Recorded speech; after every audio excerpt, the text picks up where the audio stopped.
All right, guys, we've got a big 24 hours coming up and week ahead of us as we lead into the end of the month. This could be the first red month that Bitcoin has seen in 8 months. Big one coming up, monthly updates on the channel coming up. Make sure you hit the subscribe button and of course, like. You guys are crushing likes out there, smashing it to 4,000 as we try to combat the YouTube algorithm, or in essence, really the YouTube audience, as they love to see the old crazy expressions and ridiculous headings with warnings and breakings and cryptic candles and watch this thing right now in 24 hours sort of stuff. You guys are helping get it to 4,000 likes and we'll keep at the game of avoiding the nonsense out there. Huge feedback about cryptos and the traditional markets as well. So I'll get into that in today's video as we look at the S&P, the NASDAQ, the Dow Jones bouncing back and what this means to this stage of the cycle. So plenty to cover here as Bitcoin breaks 67K. Don't go anywhere, hit that like button. Let's cover off where we were at. The interest rates, nothing much has changed here. I'll update this in future videos. What we've already covered here, if you are just new to the channel, thank you very much, is that we weren't expecting the interest rates to be cut every single meeting because asset prices were skyrocketing. You're not going to get cuts when asset prices are skyrocketing. If that was to happen, it possibly would skyrocket the asset prices even further, which means they would then have to flip and put the interest rates back to where they were and potentially increase them as well. So right now, we're about 8.5 days away until the next meeting, and it seems like the interest rates are going to be paused again and again in June and again in July. And so far, it is heading towards another pause in September. So we'll continue to cover this on the channel, put a post out in January about this, and so far it has been on track. That has led now to the stock markets starting to digest the possibility of interest rates remaining higher for longer. If you remember that saying from 2022 or 2023 from Jerome Powell, trying to keep interest rates where they were, everyone expected them to come down and they haven't. They just skyrocketed, went to 5.5%, and they've stayed there. Now, it seems like the stock markets are trying to come to grips with higher interest rates. What we have seen is 7 days down in a row. There is a green day in there, but you've got lower highs and lower lows for the S&P. 7 days down. You guys that are trading that know TIA premium and the Gann signals there would show that after 7 to 10 days, there is a high probability chance that you were about to see a turn in the market. Could be temporary, it could be long lasting. We have to wait and see, but we did see that yesterday. Nice green day up for the SP 500. Also for the NASDAQ, you had a green day, but it's an inside bar. Lower highs, higher lows, so not enough of a signal there for the NASDAQ.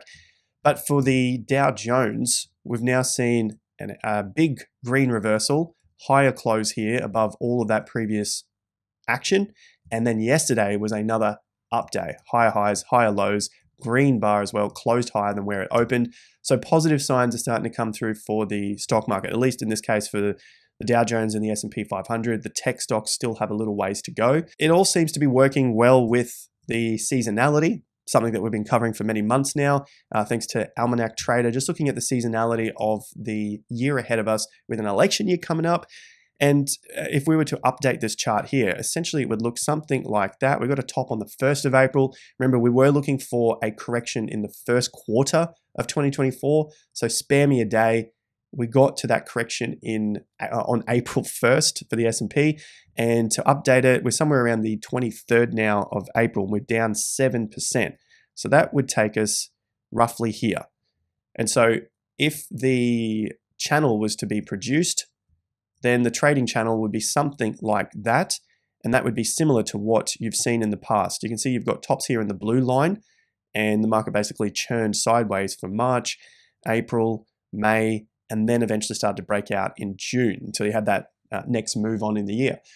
So potentially we could see things sort of winding down, this sort of die out phase in the market where things go quiet. So that's why I've got something in the title around Bitcoin 30% crash or dying out, and we might see that for altcoins as well. So I want to get to that in this video. In summary, for the S&P and for the Dow Jones, they are attempting to put in a low. They've done more in time to the downside than any move previously in this 5-month run up, and they've done more points to the downside than any of these other corrections on the way up. So that is what overbalance in time and price means. Just means that there are more sellers than buyers in the market, which would then suggest that the recovery is going to take longer than any of these other previous recoveries. Do not leave the markets at these times, as I'll show you with Bitcoin and cryptos. Essentially through these times, that's where the old DCAing occurs. Markets break out and the masses run, they chase their tails as the market starts to break out, trying to get into everything left, right, and center because they've missed the old boring grinding times, the die out stage where the volumes drop off. Don't be part of the herd, don't be part of the masses, just keep following day to day. And I'll do my best to keep these videos succinct for you guys. So this is the commodities, a recap of the video that I showed on the channel about 10 days ago, looking at gold, putting in a top. This is the update here. We had the reversal candle on Friday, then the World War III yet again, everyone losing their minds about another possibility of World War III. Monday came, gold ran up and it continued to climb, but we just saw Monday yesterday, huge reversal day, and it's basically closed at or below some of the previous lows of the last month. So it doesn't seem like this old World War III narrative was really long-lived. We had a few days up from here, and then essentially gold's turned down.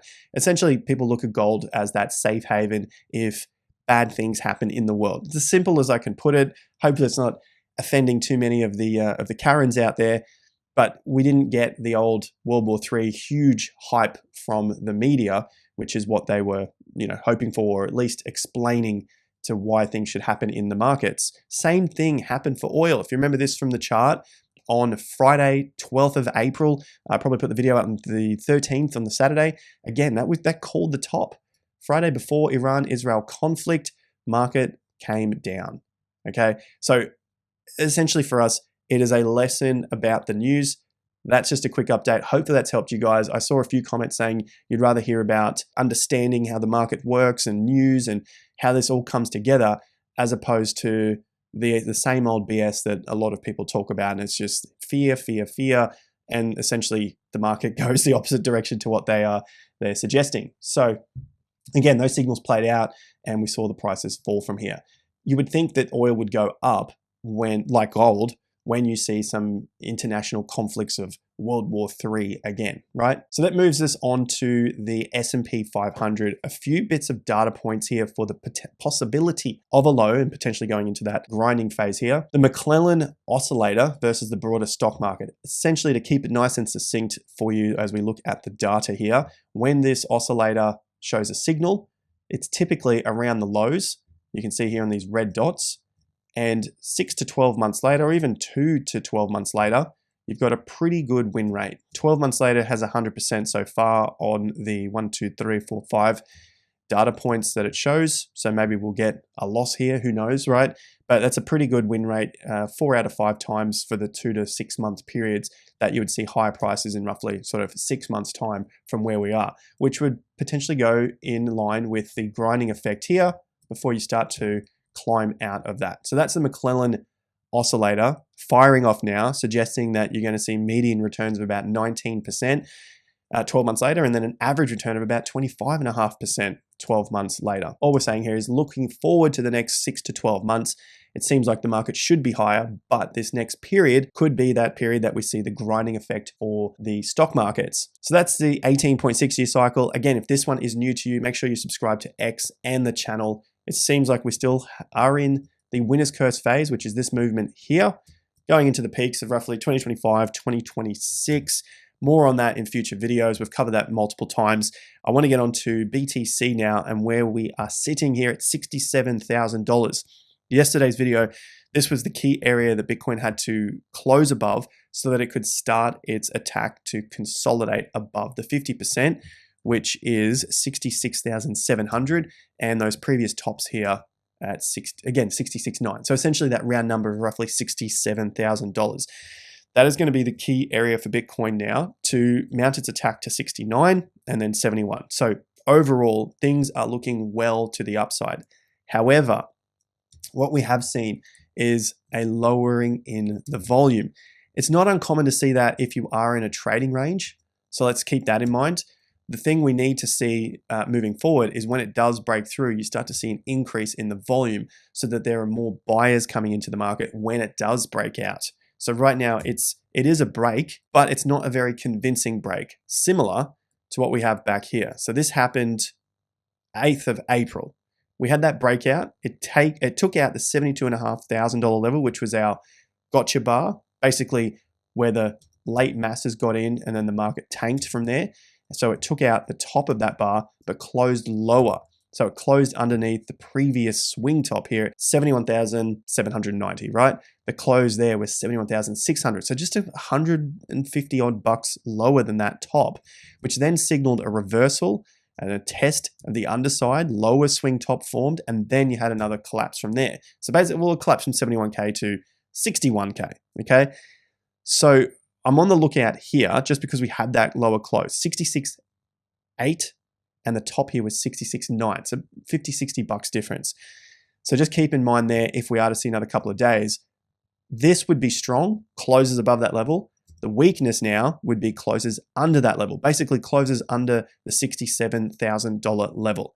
That's going to be an important one, as I said in the intro, throughout the next 24 hours and week, because that would mean we have a close at the end of next week for the weekly bar and for the monthly bar. Okay, so that is the deciding factor here to either, I think, potentially spell that crash, or we just basically die out sideways for the coming weeks, where the market would consolidate yet again to try and break back to that high. Now, this is our left-hand, right-hand translated cycle chart. On top of this, we've seen within cycles monthly turns around March or April. So they put in a top, like you could see back here in 2013. You get a correction, you get a grind out, price ranges contract, market builds again, puts in that solid base to then go on into that last stage of the cycle, giving us our right translated cycle where the market peaks at roughly sort of 2 to 3 year mark and then would decline after that point. We've seen it many times throughout each cycle where you do get a roughly quarter one, quarter two peak, correction, consolidation, and then pump yet again. Previous cycle, there was the June peak and the April peak. You had a correction of a few months after the April peak, 2 months actually, and then after the June peak of 2019, you had about 6 months down, another 6 months grind, higher low form for a couple of months, and then it took off again. Previous cycle, you can see from history here, same sort of deal happened. You had a peak in June, there was a grind for about 4 to 5 months, market took off, etc., etc. I've gone through this multiple times on the channel now, and that was part of why I was thinking we would see that turn roughly in March based on how many months up we'd been, green months and months in a swing, okay? And that was at a time when everyone was really, really bullish on the market, looking for 100Ks and, pre-halving blow-offs to 80 grand or 100 grand. So we just need to weigh that up in terms of where we currently sit. This would be the best thing to happen for Bitcoin and cryptocurrencies because we'd get a base forming and then we could skyrocket to new fresh prices, new fresh all-time highs. It would give us a strong foundation to build from. So hopefully you've understood that. We've got that. We can move forward from that point. Now let's go down to the daily chart here. What would that look like? Just as a bit of a guessing game here, we can use the schematic here from the previous cycle. So this goes back to 2020, looking at the halving of May. So right back here, that's just a copy paste of that. Well, you can see that similar sort of things have happened before. It's not really out of the ordinary to see markets continue to trend in a trading range. Everyone gets super excited for a few percent move to the upside, and they get super scared for a few percent move to the downside. I've pointed out the prices already, so we'll keep looking at the 67K, what happens from that point. To me, that's a big tipping point for this whole trading range. If we can get above that to consolidate and test the next prices.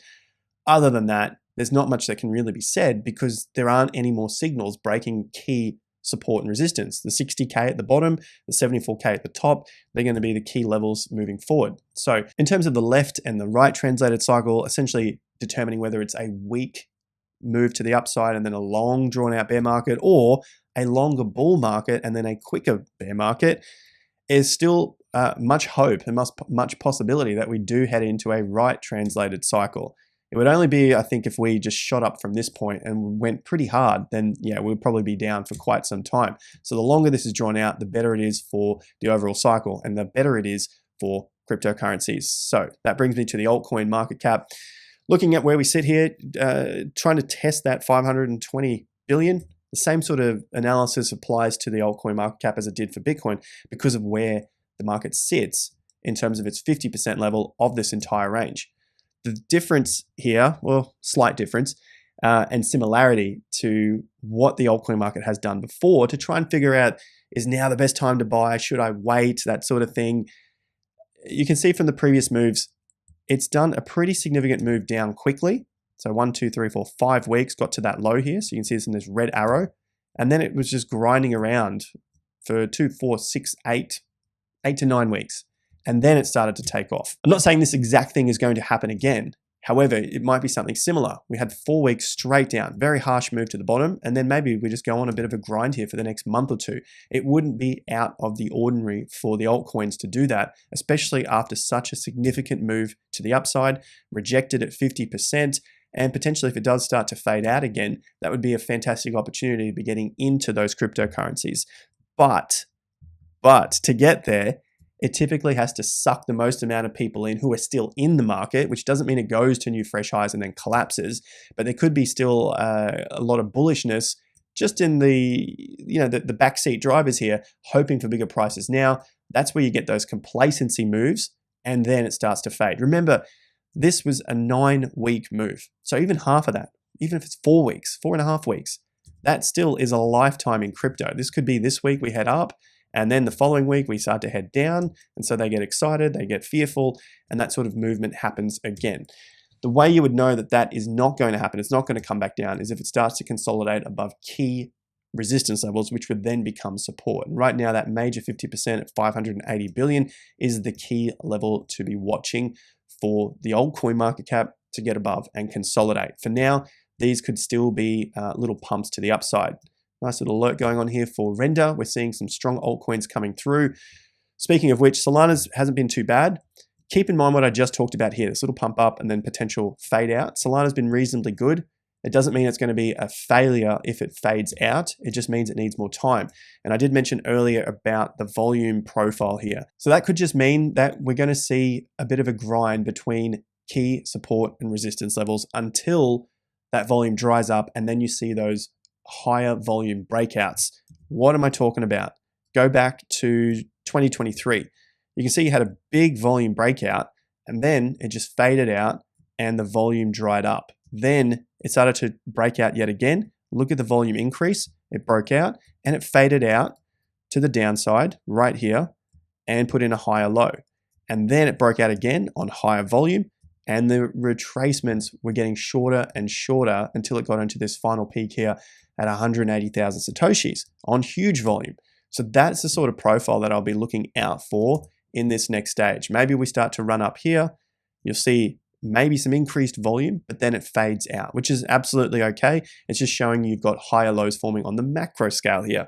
So that's what I'm looking out for when it comes to altcoins, looking for those stronger alts. ETH, another good example here of altcoins that are basically lagging where some of the stronger stuff is. However, we are getting towards the end of some of these moves, or potential end. Based on the previous cycle, you can see ETH has broken down from its support before, and it's broken down from its USD low. There's the USD low, there's the support, it's broken down from that before. Bitcoin hit a new all-time high, it's put in a higher low at that point, and then started to move. So in terms of the timing, I'm still looking towards this Q2 to see whether we're going to get this bottom form for some of the stronger altcoins, which could then set things off for the second half of 2024. Heaps more coming up on the channel. Hit that like and subscribe. I hope this has helped you out in the short term for those altcoins and that potential of a 30% correction on Bitcoin. It's really going to come down to what happens over this next week. Do we start to fail at 67 and 69K, or do we get consolidation above $71,000? As for altcoins, they are still in their trading range as well against their Bitcoin values. If you start to see them break down from these lows that were formed over this Q4 of 23 and Q1 of 2024, that would potentially mean that they are going to be weaker altcoins. But if they manage to hold those levels and just grind out over the next month, 3 months, something like that, then as the market starts to turn again into the macro bull, that could be a signal that they're going to be strong and start to pump first. Thanks again, guys. See you at the next video. Till then, take care and peace out.